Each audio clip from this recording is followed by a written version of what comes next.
What happens next in the legal disputes between the ACC, Florida State, and Clemson, and North Carolina? They're trying to get out too.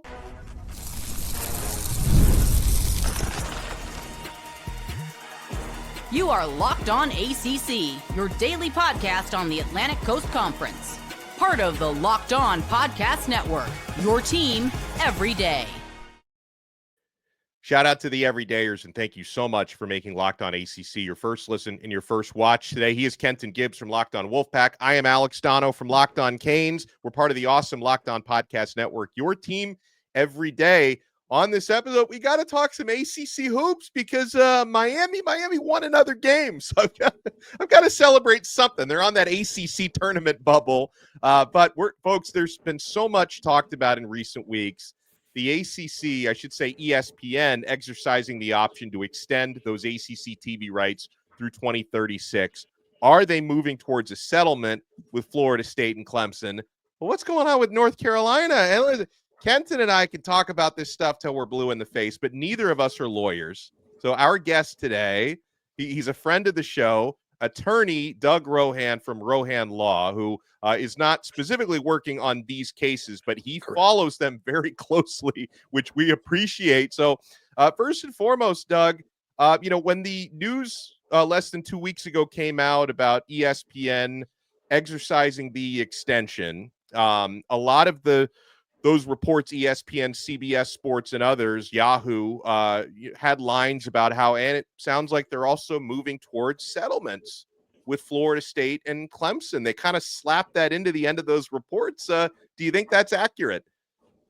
Well, every day that we move forward, every hour that passes, we're closer to a settlement because this case is going to settle at some point. How much closer is a very different question. I'm not going to lie. I was very disappointed that ESPN exercised its rights before we had a settlement because, look, when it comes to the law, you have the pressure of certain deadlines to move the needle. When parties are intractable, when they are dug into their position, these kind of deadlines are what can move things forward. So February 1st being the deadline for ESPN to exercise its option, I said repeatedly on your show and some of the other shows, I thought that was really going to be one of the pressure points that got the parties to the table to talk seriously. Now, it's still possible that happened. ESPN did exercise its option to extend this to 2036. I'm of the belief, no inside information, not talking to anybody, but just understanding how the negotiations would work and how the discussions went. I believe that somebody somewhere has at least a one-page memo that roughly outlines what the parties are willing to agree to. I don't think ESPN would have taken this opportunity to lock in the ACC for another 10 years without having assurances that either Clemson or Florida State were in for the long haul, or at least were willing to put aside the litigation based on some concessions. And we'll talk about that in a moment, but I still think somebody somewhere at least has a memo with the basic framework of how these cases are going to resolve, whether that's in weeks or months remains to be seen. Well, I think that's the one point that you and I greatly disagree on, Doug, because I'm looking at this thing, and I said from the jump, the ESPN has the ACC over a barrel. Why would they walk away from this deal? So I'm looking at this deal and I'm saying, even if Clemson and Florida State were not guaranteed to be locked in, even in the numbers where you look at, well, hey, your two big brands will not be there to supply you with the same amount long term, ESPN still came out a winner. And you know Disney like I know Disney. The model ain't never been about losing no money.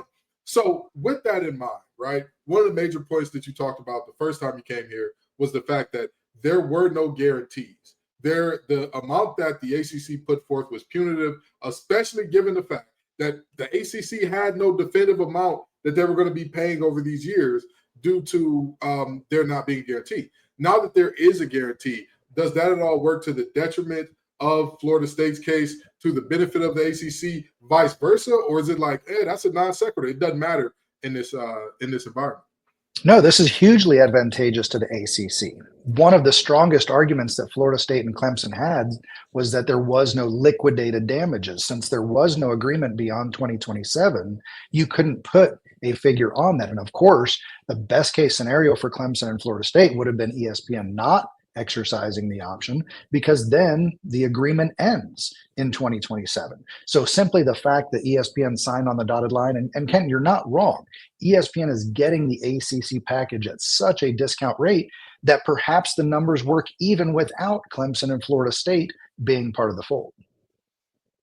Let's talk about possible concessions, because, anytime there's a good settlement, both sides are going to feel like they're losing something and giving something up, right? And, in terms of the ACC, there's a few things we've heard about, like the success initiative, which is going to happen, which is based on competitive. If you win more in football and basketball, you advance through the playoff and through the tournament, you get extra money revenue wise. And then they're also talking about this brand initiative, which I know is a little bit controversial. And this seems like this is something that Florida State and Clemson both wanted, where, you have more fans, you have better team ratings, you sell more merch, you make more money for the conference, you make more, the Florida States and the Clemsons make more than the Wake Forest and the Boston colleges of the world. So are those the concessions you see the ACC possibly giving up here? And is that enough to make Florida State and Clemson somewhat happy? Well, first, as we just celebrated 2 days ago on February 10th, the new FSU 2-10 day, Florida State did not do itself any favors with respect to the success initiative. We were banging our drum and getting the concession from the ACC for the success initiative. And congratulations, Georgia Tech, you got all the money. You're the one that got the most eyeballs and had the most success. Of course, right. SMU and Clemson, they split a bunch of the additional money as well. But Florida State did itself no favors this year with the record that they had. So this concession or talk about additional brand value, I think, was first in reaction to such a terrible season. The numbers were still there, whether people were hate watching Florida State or just enjoying the car crash that it was, people still watched, and Florida State wants those numbers. The reality, though, is what kind of numbers are we talking about? The success initiative was, a pool of $20 million total, if I remember correctly. And so that was split among 4 or 5 teams. So $5 million, $4 million going. The gap after 2027 is $30 million to the SEC schools. We're not talking about a figure that's going to come even remotely close to that for Clemson and Florida State. There's no way that as part of this agreement, ESPN, who again is chasing the discount, is also saying, by the way, yeah, we'll put another $40 million into the kitty. Or really it needs to be closer to $100 million if it's going to be split between 4 or 5 different teams. So even if they were to come up with a figure to add to the annual payouts to Clemson and Florida State, I can't imagine that number is higher than $5 or $6 million, and that's not sufficient. So that's what leaves a question of a settlement still in limbo, because a settlement is going to need a number closer to $15 or $20 million. That's when Clemson will be okay with, and Florida State will be okay with saying, okay, we'll stay till 2031. That's the other part of it, is did they chop some time off the grant of rights instead of 2036 being the ultimatum? Do we have some agreement to announce our withdrawal at 2029 for an actual withdrawal at 2031? That would be in line with the other conference contracts that are up. That would be consistent with the idea of a new realignment phase. So that's the type of concession that, paired with a substantial increase in money, could make a settlement agreement feasible for both sides. So tell me this, because I keep hearing settlement, but on the other hand, I keep hearing everybody say, hey, the ACC is in a position of strength at the moment. So explain to me and explain to anybody who is either pro-ACC, anti-Florida State, whatever it is, somebody who is looking at this saying, I'm confused on where a settlement is, because I'm one of those people, very honestly. I'm confused as to why, if I'm the ACC, the deal is locked in, everything is signed, the strongest point of contention for you, or the strongest point of your argument, is in effect no longer effective. What is the motivation for the ACC to say, you know what, cool, we're going to go ahead and kind of, sit down at the table, settle this thing out, make even more concessions than the already original concessions of, hey, if you win more, you will get what is the ACC's motivation for that? I can see 2 angles to this. The first one, the ESPN angle, the angle that I had hoped for as of February 1st. And that is ESPN saying, we are going to sign this extension, but we can't handle this PR nightmare. We can't handle this family squabble that you all have going on. So ESPN, one, could exert pressure on the ACC to make concessions. Two, ESPN can add more money to the kitty to help fund those concessions. So that's one angle, the ESPN pressure point. The second part is just the reality of litigation. The ACC, if they want to buckle down and get in this for the long haul, guys, we've been friends for almost 2 years now, and we don't even know where this case is going to be tried yet. This is going to drag out until 2030, 2031, 2032, before we get into any appreciable decisions by a court. We're starting depositions. Our former president has a Valentine's date with the attorneys for the ACC to give his deposition tomorrow, and that's going to be the way he's going to spend his Thursday afternoon. So that's the first of 100 depositions that we're going to have, 80 depositions we're going to have. The discovery process itself is going to drag out for 2 years. So the ACC looks at this and says, we can't handle the PR backlash. We can't handle the black eye. FSU and Clemson can't spend another $3 million in litigation costs over the next 2 years. So that's when both parties start talking about, okay, what does it take to really get this behind us? I'm not inside those rooms. I'm not having those conversations. But that is why there's still a reasonable likelihood of some kind of settlement. Even if it's Clemson and FSU tucking their tail between their legs and saying, we miscalculated, we didn't think ESPN would go for the extension. Now that they have cats out of the bag, give us something.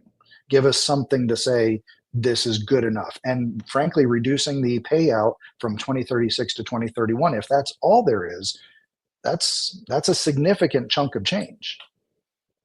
Well, while this is going on, these public fights between the ACC, Clemson, and Florida State, there's also a matter of North Carolina. What's going on with the Tar Heels? We'll discuss with Doug Rohan, attorney at law, next here on Locked On ACC. Folks, they're doing some incredible things here at WayFair. After that holiday hustle, there's nothing like giving your home a little TLC. I always find that decluttering and refreshing my space helps me get back into a routine. Whether you're tidying up, clearing out, or you just want to give your space a new look to start the year, WayFair has everything you need, all within your budget. I'm currently looking for furniture, and their huge selection makes it easy to find pieces that fit my style and budget. My favorite part, the free and hassle-free delivery, even for larger items. Wayfair's site was so easy to navigate, and I found everything I needed in no time. Give your home the refresh it needs with Wayfair. Head to wayfair.com right now. That's WAYFAIR.com. Wayfair, every style, every home. Thank you for making Locked On ACC your first listen and your first watch today. For your next listen, make sure you check out Locked On College Football. Spencer McLaughlin does an awesome job. Of course, there really is no offseason now for college football when it comes to transfer portal, NIL, the legal stuff that we're talking about today. So make sure you check that out free wherever you get your podcast, and free on YouTube. We're joined here by attorney Doug Rohan, who follows these Florida State and Clemson cases very closely. And Doug, we were talking a little bit off air about what's going on with North Carolina as well. Over the past couple of weeks, there's been smoke that the Tar Heels and the SEC have mutual interests. What's going on there? Look, I don't know how this is going to pan out in the long run, but I think you can ultimately put this in an academic business school study on how to work a deal, how to work an angle. You had UNC from the very beginning being aggressive against Florida State and Clemson, saying, they just need to stay in the fold, comply, make sure that you're cooperating. This is not a big deal. This is just how business is done. But it appears that behind the scenes, they've invested over $600,000 in legal fees in conference realignment talks and questions, trying to figure out what their angles are. Matt Baker, formerly of the Tampa Bay Times, now working for the Atlantic, put out an article suggesting that he had secured some documentation showing through public records that this investment was taking place. Then you add to that this discussion that came out around the same time the ACC ESPN contract was being signed, that Clemson and Florida State are noisemakers, but really UNC is the prized school that's out there for conference realignment. Then you add to it the Bill Belichick hire and raising the profile and talking about what UNC can do on the national stage. They're going to take Coach Prime's spot in terms of everybody nationally wanting to watch. So it has been a quiet but progressive succession of UNC dipping their toes out there, trying to figure out what the public perception is. And frankly, while the ACC is trying to say everything's kosher, everything's calm, everything's going well, ESPN signed the extension, and now, yes, we're going to figure something out with Clemson and Florida State, but everything's hunky-dory. Now we have this report that comes out that seems to indicate maybe behind the scenes things aren't as calm and relaxed as we were being led to believe. I see that grin on Kenton's face. Kenton, go for it. Because this makes me want to monologue about the fact that who knew those clowns over at Chapel Hill would be the ones to blow it all up. Who knew? Oh, former quarterback and athletic director John Swofford and his son Chad, who somehow ended up as the director of new media and is now the executive vice president over there at At ESPN. Yeah. Who could have thought that would be the moment? And now we're talking about Bill Belichick and the draw that he'll be, except there's one main difference between him and Coach Prime, also known as Deion Sanders. Coach Prime coached at the high school level, then worked his way up to college. Mm-hmm. When he got to college, he coached at a D2 HBCU for a few years. Then he jumped on to a Power 4 bandwagon, a little bit different from a Bill Belichick. But in all of that, I want to ask you this, Doug. When looking at UNC as a potential prize, is there anything in here that would make sense logically to you? Because I'm looking at UNC saying they're a basketball school. Everybody knows they're a basketball school. Basketball is their big draw. Cool. The problem is basketball ain't driving realignment. Nobody's picking up the phone for Kansas. Nobody's saying, hey, Georgetown, come on. We want you. We want you back. Hey, Gonzaga, come join us in the new Pac-12. It's not happening for a reason. So is there anything that you're working out in your legal mind or anything along those lines where it would even make sense for those, for, potentially the Big Ten and the SEC to want to poach UNC? If you take a step back at the broader picture on conference realignment and look at the available properties, there are no top-tier unaffiliated properties. So if you come to the conclusion that you have to start looking at affiliated brands, then you have to start with saying, okay, well, we've already got the SEC and the Big Ten. Those are the primary conferences. Everybody else is second tier. Who in those second tier conferences have money? Because again, we talk about revenue from a standpoint of commercials. We talk about revenue from a standpoint of ticket sales. We talk about revenue from a standpoint of tuition sizes. No one ever talks about endowments. And if you want to talk about the schools that have billions of dollars in endowments, those are the stable groups out there. And UNC, Duke, although they're not huge draws from a football perspective, they're huge financial resources. And if and when there comes this house settlement, this idea that we have to pay players, you don't want to bring in a new partner who then is declaring bankruptcy 36 months later because they've bitten off more they can chew. So you have the smoke with Bill Belichick. You have the public infrastructure. They've just spent a bunch of money on their stadium over there. You know that they at least have had a decent football program in the last 15 years on occasion. But the real key there is they are so rich. They have so much money. And I've got to believe that behind the scenes, that's one of the factors that these conferences are looking at as well. Being the cheese and wine crowd has finally paid off for UNC. Good for them. Well, I am curious about something before we let Doug Rohan run, because one of the things that I enjoy about you on social media, you can follow Doug at Rohan Law PC on X, is whenever these hearings are happening, like you do a great job of kind of breaking down either the hearings or the legal documents that are filed. Are there any court dates or hearings on the horizon? Is there anything set in stone, or are we kind of in a holding pattern?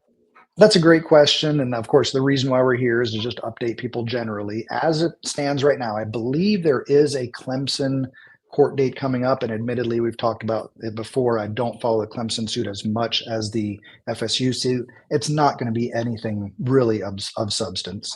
The only substantive things happening are the FSU case in Leon County going up to the Florida State Supreme Court on a discussion of whether or not there is jurisdiction in Florida. There's this fight about who filed first, whether or not Judge Cooper overextended his interpretation of extraordinary efforts, whether or not it was appropriate for Leon County to go ahead and move forward when North Carolina was filed the day before and North Carolina already had their initial hearings. So that unfortunately might be the next hearing, but it's not going to be for 3 or 4 more months. The ACC just filed their brief. Now Florida State gets to file their brief. And one thing that the Supreme Court can do is say, we're happy with the rulings below. We don't even want to hear it. If that's the case, then we get a substantive ruling in the next 90 days. What's more likely is the Supreme Court is going to say, yeah, we do want to hear this case. Let's put it on the calendar in July. Once we hear the hearing in July, let's wait until August or September to render an opinion. And then all that's going to do is push the case back down to the lower courts to then start over. Now, or not start over, but to continue. The part of what they are fighting over is whether or not the case should continue. Both parties have agreed to start the discovery process, which is why we have depositions starting tomorrow. So it's almost a moot issue. And that's why I keep telling people, there's no rulings of substance that are coming anytime soon. There's no judge that's going to rule on the merits of the case in 2025. It might not get ruled on in 2026. So for those reasons, I'm not on the shows every week or every month. We're just kind of putting it on the back burner. I'll explain documents when they come out and filings when they come out, but settlement is likely to happen sooner than any substantive court rulings. The law doesn't always move swiftly. It's a lot of billable hours for the lawyers who are involved with this. Doug Rohan, Rohan Law, we appreciate your time as always. Thank you so much for the updates. And the next time we do get updates, we'd love to have you back. Thank you so much for doing this. Y'all take care. You too. I love it. Well, Ken, I'm finally excited to talk some ACC basketball. My Hurricanes aren't going to be in the NCAA tournament. They might not be in the ACC tournament even, but at least they're starting to play for Bill Courtney. They're starting to win some games. But I do want to talk about the bigger landscape in the ACC because Clemson is peaking at the right time. You want to keep it locked right here on this brand new episode of Locked on ACC.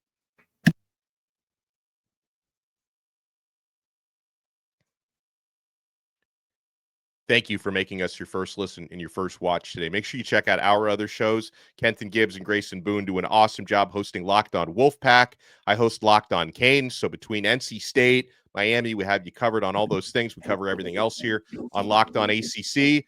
All right, so, Kenton, we should probably start with Clemson because, I can't start the segment with Miami after they win their second ACC game of the season. No, ain't nobody trying to hear that, Donno. Ain't nobody trying to hear that. With all due respect. How many ACC wins does NC State have? NC State, Miami, and Boston College are all tied with 2. The only difference is Miami has 11 losses, so they're a half game behind Boston College and NC State. But guess what? All 3 teams out of the tournament if it started today. It's the bottom 3, right? The bottom 3. It's the bottom. Yeah, I wasn't sure if it was the bottom 2 or I think it is the bottom 3. I think you're right about that. So it'll be those 3 teams on the outside left looking in if the season ended today.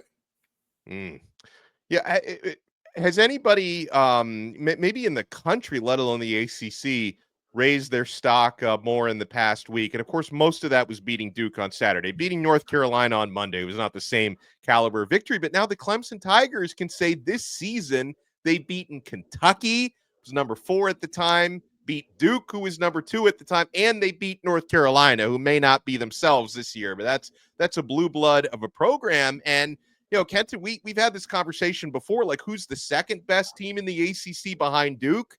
I was unsure about the answer a few days ago, but now my answer is Clemson. Clemson is absolutely making a strong case for themselves, and you cannot come away with a top 10 win in conference, and we don't say you're making a strong case for yourself. If you watch the squad, which, by the way, you're missing out if you don't watch this week, so it'll be a great time.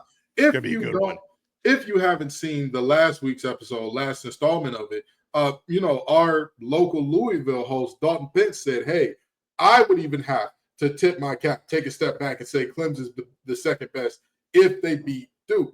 That if became a win. because it happened. So with that in mind, I mean, I don't really have too much of an argument for anybody else. Louisville could continue chopping wood and carrying water, but until you get a marquee win, like beating a Duke, like beating a team of that caliber, which the conference unfortunately doesn't feature any of thereof right now, you cannot make that claim to the throne, even if you have the head-to-head win. And let's keep that in mind. Let's keep that in frame. There is still a head-to-head win between these two teams, which Louisville claims, which makes it closer. But again, beating this team and beating them late, it's a lot like, Donno, you remember, you grew up with the BCS and all that. You grew up with the computers making the decisions. I'm a big fan of the B. I want to bring the BCS back. I'm tired of this committee nonsense. So you remember, back in the day, you could lose early, just don't lose late. Whatever you do not lose late. You do that, you're going to be in trouble. And it's the same kind of thing here. It's just the opposite. We've got the big win coming from Clemson late. If Louisville can match that, if they can come up with a huge win down the stretch themselves, then they can absolutely have that conversation. Unfortunately, the rest of Louisville's schedule looks like so. NC State, Notre Dame, Florida State, Virginia Tech, Pitt, Cal, Stanford. So they don't even have the opportunity before the tournament to pop out with another one of these. Yeah, and you know, in that ACC tournament, I think there's going to be some debate on the next squad episode about what UNC needs to get in, because the bracketologists still have them, way higher than they should be. Because I was kind of looking at UNC and saying they may have to win the ACC tournament to get into the NCAA tournament, but apparently they've got their spot locked up just because they're UNC. You know, Donno, don't piss me off today. I'm having a good day. I'm having a good day, Donno. Don't tell me what the bracket folks are talking about at ESPN, because again, in what world is this version of the Dirty Foot Club a lock for the NCAA tournament?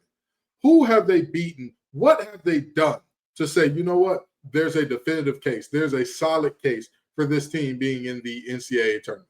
Who? When? If we're having a discussion about, Clemson may be the second best team in the conference for beating this team, well, what does it say of the team that got absolutely drubbed by it? I mean, that game got so ugly. I was glad it was on January 31st. Or else we were going to have to raise some serious questions about the duo of Knippel and Flag. We were going to have to ask some questions. Actually, let me say, I'm looking at the updated ESPN bracketology, and so they do. There is some justice, Kenton, because they do now.